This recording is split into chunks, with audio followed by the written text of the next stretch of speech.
E aí galera, beleza? Começando o primeiro vídeo no canal da Fan of Heroes. Eu sou o Yuri e esse vai ser um quadro especial que eu vou trazer para você resenhas e indicações de quadrinhos diversos, tentando trazer sempre aqueles quadrinhos que vocês consigam encontrar nas bancas, Amazon, comic shoppings e por aí vai. E talvez até tentativa de séries mais fechadas. Vamos trazer de tudo um pouco. O quadro vai se chamar Tirando da Pilha. Para começar, a gente vai trazer a minissérie em 3 partes que foi um sucesso até agora aqui no Brasil e também nos Estados Unidos. Saiu pelo selo Black Label, já vou explicar depois um pouquinho que selo é esse, da DC Comics. Foi uma grata surpresa aqui para todos, porque a personagem em questão que estamos falando é essa aqui, ó, Arlequina. No caso, o quadrinho é Arlequina Harley, uma série que saiu em 3 volumes aqui no Brasil, como eu disse anteriormente, pelo selo Black Label, e foi uma surpresa para todo mundo, porque não é costumeiro uma série da Arlequina fazer tanto sucesso por todos os meios. Normalmente ele fica é um quadrinho que não traz muita coisa nova, e a ideia desse quadrinho é trazer uma origem repaginada dessa nossa querida vilã. Mas antes de tudo, vocês que estão aí chegando agora no canal, o Fan of Heroes já tem mais 5 anos de canal, e a partir da live que a gente fez quarta-feira, acho que passada, retrasada, não vou lembrar a data agora, a gente fez um novo pontapé. O que é isso? Agora eu aqui, Yuri, da página RacerPod, vou dar início a vídeos junto com o Caio, vídeo sozinho, live, a gente vai fazer uma porrada de coisa. Vamos colocar esse canal de novo para girar, trazer conteúdo para vocês o máximo possível. E começando agora com esses aqui, que são as minhas resenhas, que a ideia é serem semanais, sair toda terça-feira. E não só isso, a gente não vai parar por aí, esse aqui é só o início. Muita coisa virá e muita coisa boa, hein? Pode ter certeza. O editor que vai estar aí, que é o Caio, sabe o que eu tô falando, fechou? Então vamos começar. A Arlequina, ela é uma personagem que não nasceu nos quadrinhos, ela nasceu na série animada do Batman dos anos 90, mais precisamente em 92. Série essa criada por Bruce Timm e Paul Dini, mestres da animação, até hoje uma das animações mais aclamadas do Homem-Morcego. Então, ela acabou fazendo muito sucesso na série como uma personagem atrapalhada e louca igual sua contraparte Coringa. E coisa de um ano depois, em 93, ela já foi inserida nos quadrinhos, não ainda como uma personagem regular, mas como pontas. Ela foi um daqueles personagens que transpôs a mídia ao contrário, em vez de ir de quadrinhos para cinema e filmes e séries e demais, ela pulou diretamente para os quadrinhos. E acho que em finalzinho dos anos 90, ela ganhou uma revista própria, chamada Arlequina número 1. E qual que é a ideia agora do selo Black Label? Para os mais antigos, já estavam acostumados a ver a produção de histórias, digamos assim, mais adultas, com coisas que normalmente as revistas de linha da DC não podem receber, que é sangue, palavrão, insinuação de sexo, toda aquela parte.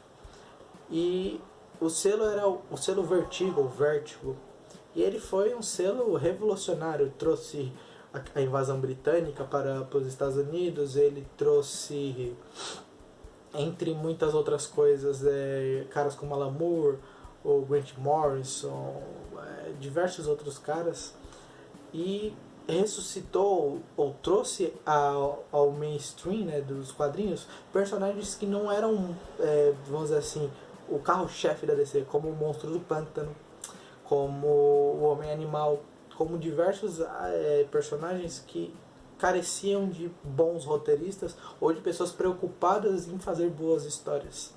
E no próprio Monstro do Pântano, que o Alan Moore não trabalhou no selo Vertigo, mas ele deu o pontapé inicial para as histórias clássicas do Monstro do Pântano, e o Hellblazer, que é um dos personagens, que é o John Constantine, que também ficou famoso nesse selo, foi que precisava ter um selo próprio para contar histórias talvez de começo, meio e fim, ou histórias, como eu disse anteriormente, que fugissem da cronologia, pudesse ter violência e tudo mais.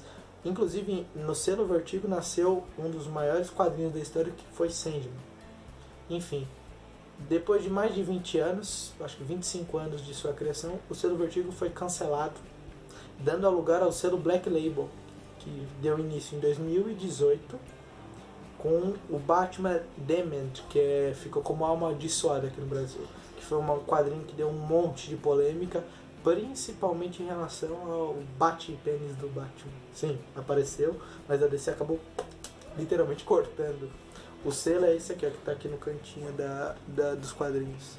Esse selo vai ficar muito... Ele vai ficar aparecendo bastante em toda e qualquer produção da DC de 2018 para frente e em republicações. Então, quadrinhos que sejam feitos como Vertigo, sejam os próprios Hellblazer, Preacher e outros nomes, virão com o selo Black Label e suas republicações. Já é uma diretriz da DC, pelo que eu li em alguns portais. Enfim, o básico foi dado, agora vamos entrar na história em si, nos encadernados. Bom, aqui pro Brasil a Panini trouxe em 3 encadernados bem grandões, é um formato diferente. Ele tem um formato de 21,5 por 27,5.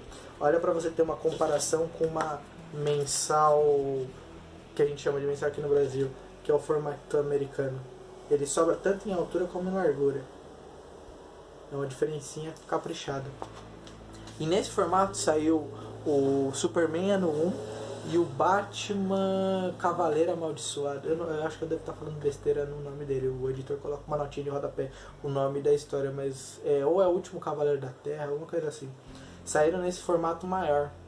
E o Arlequina, quando ele saiu, eu fui uma das pessoas que não dei muita bola para esse quadrinho.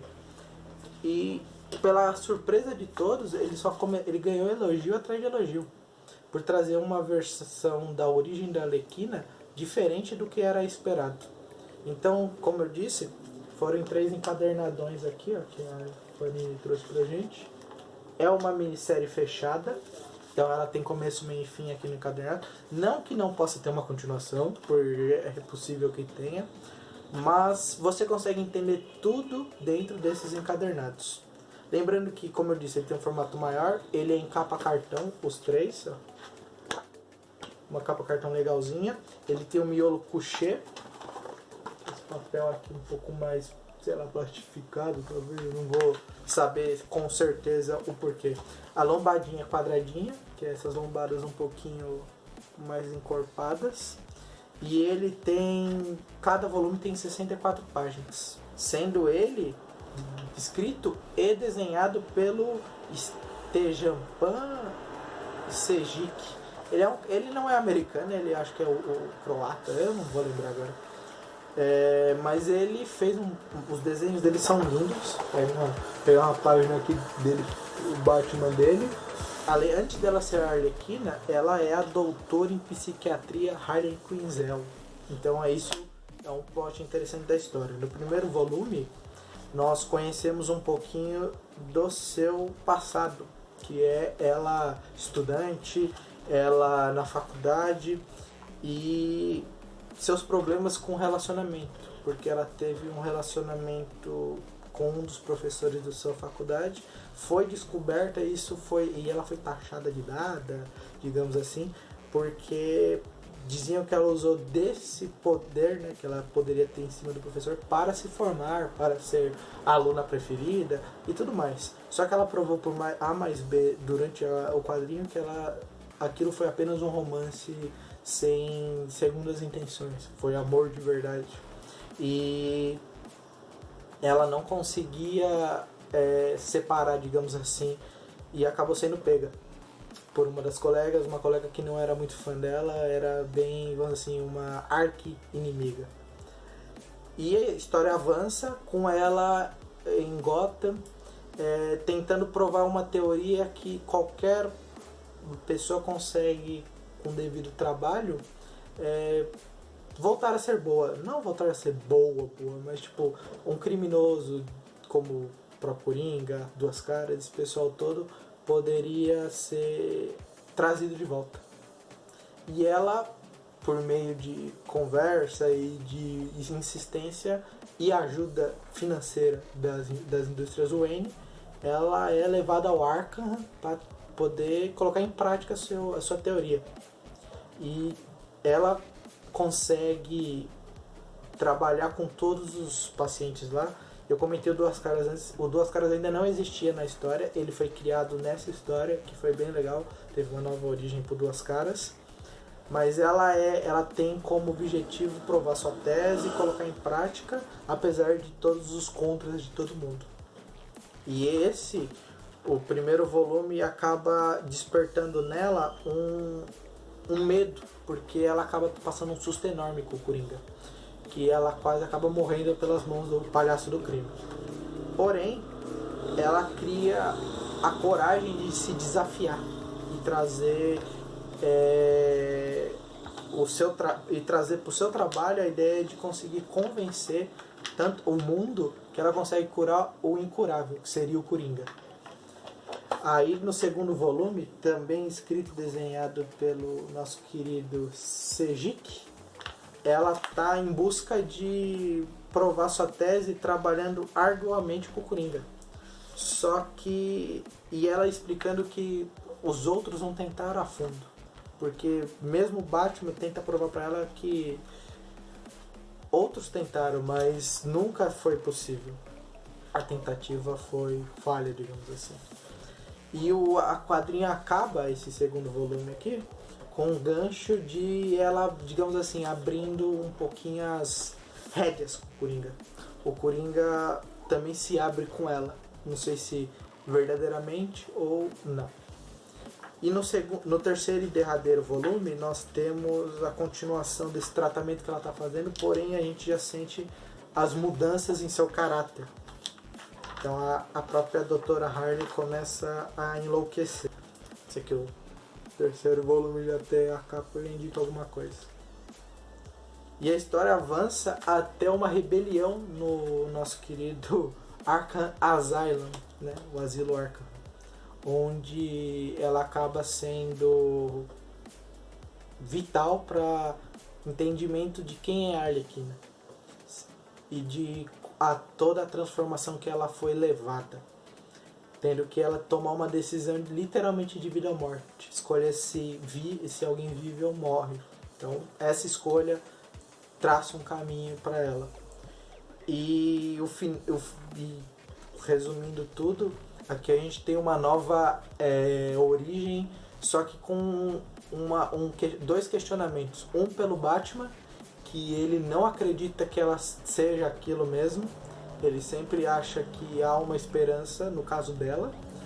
E o autor deixa meio em aberto se a Arlequina está mesmo louca ou se aquilo é parte de uma síndrome que é maior que ela e ela não consegue escapar.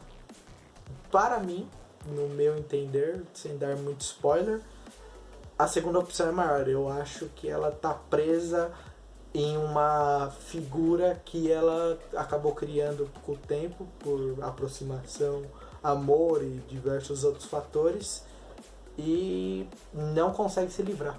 Mas ainda há a doutora Harley Quinn, a boa pessoa lá dentro. E é isso.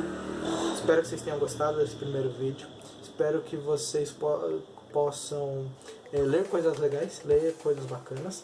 Essa série vale muito a pena, vale a sua atenção. Só um detalhe que eu acabei não comentando no início: a série saiu pelo seu Black Label por necessidade de ser algo mais adulto. Então, no seu verso, ela já explica que ela não é aconselhável para menores de 18 anos. Então, fica o aviso de que é uma história não aconselhável para menor de 18 anos. Então, se você que está assistindo é menor de idade, procure outro quadrinho que nós vamos indicar aqui para você por enquanto. Deixa um tempinho para poder ler e absorver melhor essa história, beleza? Volto a dizer, espero que tenham curtido o vídeo. É o meu primeiro vídeo, então ainda estou pegando a manha e o jeito de fazer. Dê o seu curtir aí para a gente poder alcançar pessoas novas. Compartilhe com a galera para contar um pouquinho sobre essa dona Harley Quinn, essa Arlequina Harley, que é um puta de uma HQ. Os links de compra de onde existe esse quadrinho nós vamos deixar no final do vídeo. Vamos deixar o link de Comic Shop, se tiver na Amazon, se tiver em outros lugares a gente deixa. E é isso. Se inscreva no canal, deixe o seu like, comenta aí embaixo pra gente trocar uma boa ideia. E esse é o início de um novo quadro. Nós vamos fazer quadros novos que estamos ainda bolando. E mais lives para o futuro, beleza? Espero que tenham curtido. Novamente deixe seu like. Um abraço, até a próxima!